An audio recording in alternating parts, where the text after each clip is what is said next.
नमस्कार दोस्तों। आज हम फाइनली 5वें अध्याय पे आ चुके हैं। आज श्रावण मास महात्म का 5वां अध्याय हम पढ़ेंगे, शुरू करेंगे। मैं सुनाना शुरू करूँगी आपको। और आपसे विनम्र निवेदन है कि आप कृपा करके कहानी को, इस कथा को, जो भी जिस दिन का भी कथा आ रहा है, हर एक दिन का इसीलिए अलग अलग करके कथा मैं सुना रही हूँ, क्योंकि एक दिन में सुनाना भी संभव नहीं था और शायद आप लोगों को सुनना भी संभव नहीं होता, तो इसलिए एक एक अध्याय करके मैं सुनाने की कोशिश कर रही हूँ।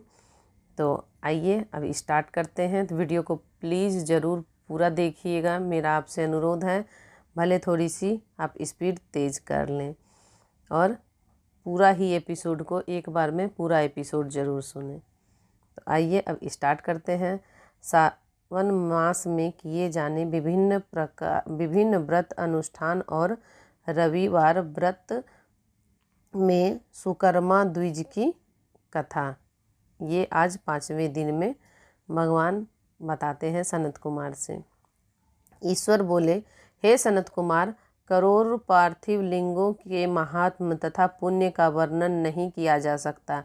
जब मात्र एक लिंग का महात्म नहीं कहा जा सकता तो फिर करोड़ लिंगों के विषय में कहना ही क्या। मनुष्य को चाहिए कि करोड़ लिंग निर्माण असमर्थता में 1,00,000 लिंग बनाए या 1,000 लिंग बनाए या 100 लिंग ही बनाए। यहाँ तक कि एक लिंग बनाने से भी मेरी सानिध्य मिल जाती है।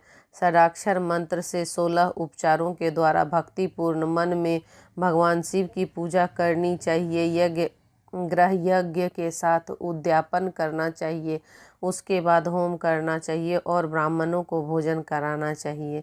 हे सनत कुमार, इस अनुष्ठान को करने वाले की अकाल मृत्यु नहीं होगी।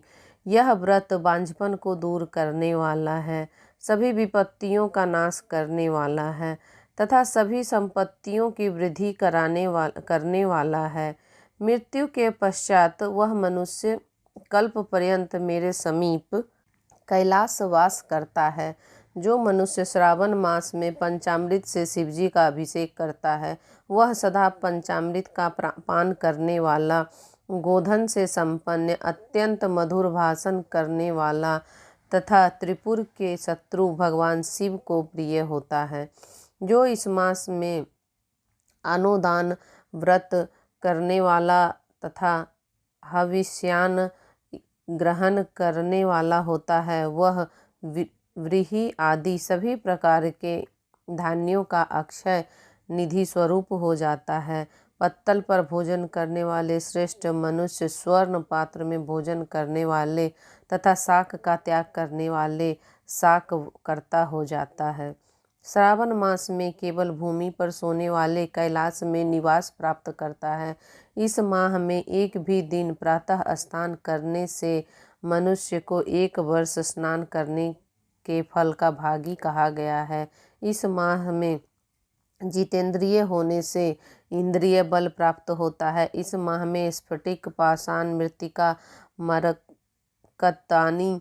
मरकत मणि, पिष्टी धातु, चंदन, नवनीत आदि से निर्मित अथवा अन्य किसी भी शिवलिंग के साथ किसी भी स्वयं आविर्भूत न हुए लिंग में श्रेष्ठ पूजा करने वाला मनुष्य सैकड़ों ब्रह्म हत्या को भस्म कर डालता है। किसी तीर्थ क्षेत्र में सूर्य ग्रहण या चंद्र ग्रहण के अवसर पर 1,00,000 जप से जो सिद्धि होती है, वह इस मास में एक बार के जप से ही हो जाती है। अन्य समाज में जो 1000 नमस्कार और प्रदक्षिणाएं की जाती है, उनका जो फल होता है वह इस मास में एक ही बार करने से प्राप्त हो जाता है। मुझको प्रिय इस सावन मास में वेद पारायण करने पर सभी वेद मंत्रों की पूर्ण रूप से सिद्धि हो जाती है। श्रद्धा युक्त होकर इस मास में 1000 बार पुरुष सूक्त का पाठ करना चाहिए अथवा कलयुग में उनका चौगुना पाठ करना चाहिए अथवा वर्ण संख्या का 100 गुना पाठ करना चाहिए अथवा वह करने में असमर्थ हो तो आलस्यहीन होकर मात्र 100 पाठ करने चाहिए। ऐसा करने वाला मनुष्य ब्रह्म हत्या आदि पापों से मुक्त हो जाता है। इसमें कोई संदेह नहीं है। गुरु पत्नी के साथ संसर्गजन्य पाप के लिए यही महान प्रायश्चित है। इसके समान पुण्यप्रद, पवित्र तथा पाप नाशक कुछ भी नहीं है।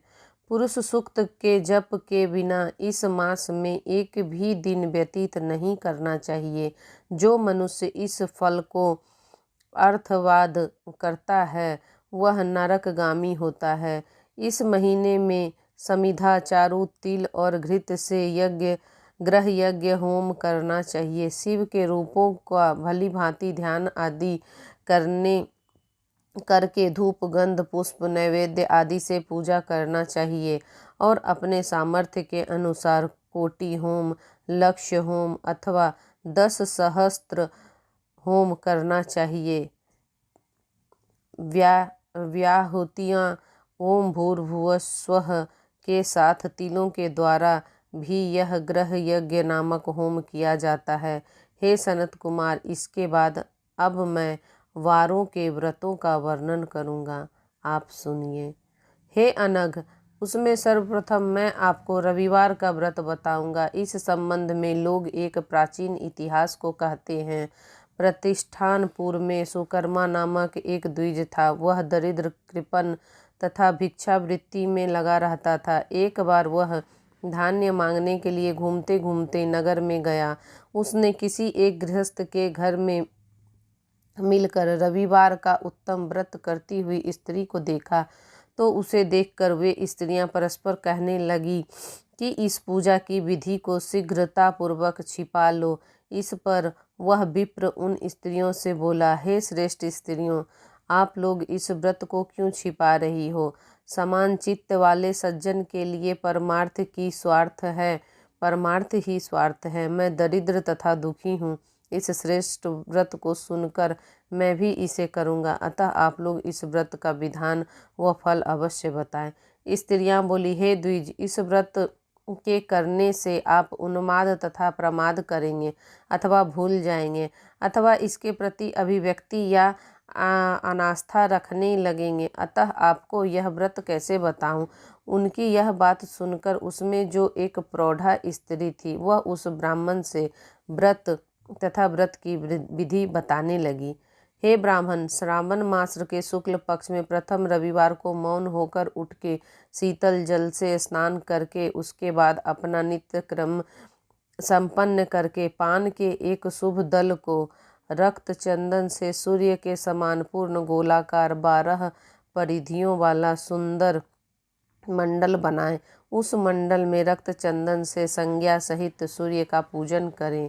उसके बाद घुटनों के बल भूमि पर झुककर 12 मंडलों पर अलग अलग रक्त चंदन तथा जपा कुसुम से मिश्रित अर्घ्य श्रद्धा भक्ति पूर्वक सूर्य को विधिवत प्रदान करें और लाल अक्षत, जपा कुसुम तथा अन्य उपचारों से पूजा करें। उसके बाद मिश्री से युक्त नारिकेल के बीज का नैवेद्य अर्पित करके आदित्य मंत्रों से सूर्य की स्तुति करें और श्रेष्ठ 12 मंत्रों से 12 नमस्कार तथा प्रदक्षिणाएं करें। उसके बाद 6 तंतुओं से बनाए गए सूत्र में 6 ग्रंथियां बनाकर देवेश सूर्य को अर्पण करके उसे अपने गले में बांध लें और पुनः 12 फलों से युक्त बयान 12 ब्राह्मण को प्रदान करें। इस व्रत की विधि को किसी के सामने नहीं सुनना चाहिए। हे विप्र, इस व्रत के विधि के किए जाने पर धनहीन व्यक्ति धन प्राप्त करता है, पुत्रहीन पुत्र प्राप्त करता है, कोढ़ी कोढ़ से मुक्त हो जाता है, बंधन में पड़ा व्यक्ति बंधन से छूट जाता है, रोगी व्यक्ति रोग से मुक्त हो जाता है। हे विपेंद्र, अधिक कहने से क्या प्रयोजन? साधक जिस जिस अभीष्ट की कामना करता है वह इस व्रत के प्रभाव से उसे मिल जाता है। इस प्रकार सावन मास के 4 रविवारों को और कभी कभी 5 रविवारों में इस व्रत को करना चाहिए। इसके बाद व्रत की संपूर्णता के लिए उद्यापन करना चाहिए। हे विपेंद्र, आप भी इसी प्रकार करें, इससे आपकी सभी मनोकामनाओं की सिद्धि हो जाएगी। उसके बाद उन पवित्रताओं को नमस्कार करके वह ब्राह्मण उस पतिव्रताओं को नमस्कार करके वह ब्राह्मण अपने घर आ गया। उसने जैसा सुना था उस विधि से उस संपूर्ण व्रत को किया और अपनी दोनों पुत्रियों को भी वह विधि सुनाई। उस व्रत के सुनने मात्र से शिवजी के दर्शन से तथा उनके पूजन के प्रभाव से वे कन्याएं देवांगनाओं को सदृश हो गई। उसी समय से उस ब्राह्मण के घर में लक्ष्मी ने प्रवेश किया और वह अनेक उपायों तथा निमित्तों से धनवान हो गया। किसी दिन उस नगर के राजा ने ब्राह्मण के घर से होकर राजमार्ग में जाते समय खिड़की में खड़ी उन सुंदर तथा अनुप्रमेय कन्याओं को देख लिया। तीनों लोकों में कमल, चंद्रमा आदि जो भी सुंदर वस्तुएं हैं वे दोनों कन्याएं अपने शरीर में अवयवों से तिरस्कृत कर रही है। उन्हें देखकर राजा मोहित हो गए और क्षण भर के लिए वहां खड़े हो गए। ब्राह्मण को शीघ्र बुलाकर उन्होंने दोनों कन्याओं को मांग लिया। तब उस ब्राह्मण ने भी हर्षित होकर दोनों कन्याएं राजा को प्रदान कर दी। उस राजा को पति रूप में प्राप्त करके वे कन्याएं प्रसन्न हो गई। वे स्वयं इस व्रत को करने लगी और पुत्र पौत्र आदि से संपन्न हो गई। हे मुने, महान ऐश्वर्य देने वाले इस व्रत को मैंने आपसे कह दिया है। विधि नंदन, जिस व्रत के श्रावण मास में मनुष्य सभी मनोरथों को प्राप्त कर लेता है, उसके अनुष्ठान करने के फल का वर्णन कैसे किया जाए। इस प्रकार श्री स्कंद पुराण के अंतर्गत ईश्वर सनत कुमार संवाद में श्रावण मास महात्म्य में प्रकीर्ण नाना व्रत, रविवार व्रत आदि कथा नामक 5वां अध्याय संपूर्ण हुआ। अब कल 6ठे अध्याय को हम सुनेंगे। और हर हर महादेव, हर हर महादेव, हर हर महादेव। मेरी कथा सुन के तो पूरा रोआ रोआ खड़ा हो रहा था। पता नहीं आप लोगों को कैसा लग रहा है, तो ये ज़रूर बताएं कमेंट्स में। कथा पूरा सुने और ज़्यादा से ज़्यादा लोगों को शेयर करें ताकि वो भी इस पुण्य के भागीदार हों। और आपने उन तक ये कथा पहुंचाई है, जैसे मैं आप तक ये कथा पहुंचाने की कोशिश कर रही हूं, तो आप भी पुण्य के भागीदार होंगे। तो कम से कम ज़रूर किसी को न सही तो अपने 3 रिश्तेदार को ही भेज दीजिए, 3 फ्रेंड को ही भेज दीजिए। ज़्यादा से ज़्यादा लोगों को शेयर कीजिए ताकि कोई इस कलयुग में इतना व्रत तो कर नहीं सकता, तो कम से कम कथा सुनने का तो पुण्य हम लोग आसानी से प्राप्त करने के लिए है हमारे पास सुविधा। तो कथा ही ज़रूर सुन लें और दूसरे को भी पढ़ के भी सुनाएं और ईयरफोन लगा के, जैसे हो ज़्यादा से ज़्यादा लोगों को सुनाने में मेरा सहयोग कीजिए। मिलेंगे कल 6ठे अध्याय में। हर हर महादेव, हर हर महादेव, हर हर महादेव।